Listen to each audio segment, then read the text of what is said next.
Nagalugad po ang mga pulis sa Quezon City para mahuli ang gunman sa naging pamamaril sa North Fairview nitong linggo. Hindi man nahuli ang target, ilan naman ang natakip dahil may standing warrant, di kay dahil sa droga o illegal na armas. May live report si Oscar Oida. Oscar. Yes, Igan, matapos nga yung tinaguriang shooting spree sa Fairview, Quezon City, isang oplang galugad ang iginisa kagabi sa iba't ibang parte ng lungsod. Unang pinunteriya ng isinagawang oplang galugad ang Fairmont Subdivision sa Fairview, kung saan nadakip ang 6 na suspect sa nangyaring walang habas sa pamamaril nitong linggo na madaling araw. Pero lumipas sa mga oras, walang nahuli ni isa ang mga pulis. Marahil nakatunog na raw ang taong hinahanap nila. Pero kung sa Fairview nag-negative ang operasyon, nakadakip naman ang mga pulis ng 15 sa magkahiwalay na operasyon sa Maykulyat at Batasan, Quezon City.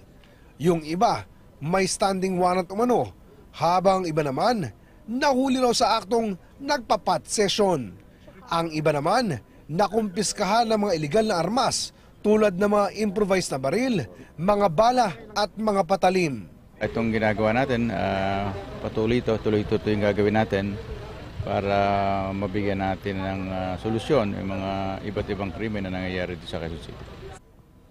Yun nga lang, wala na isa sa mga nahuli ang patuloy na pinaghahanap na gunman ng nangyaring shooting spree na si Mohamed Walad. At hindi kahit natin palaman yung mga mamayan na ipakita nyo yung mga mukha nila.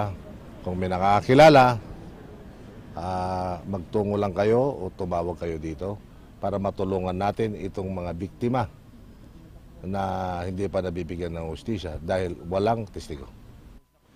Igan, bagamat hindi pa nga nahuli yung pinaghahanap na gunman, ay nangako naman ang pamunuan ng QCPD na magpapatuloy ang operasyon hanggang sa hindi nabibigay ang hustisya sa mga kamag-anak ng biktima. Igan? Maraming salamat, Oscar Oida.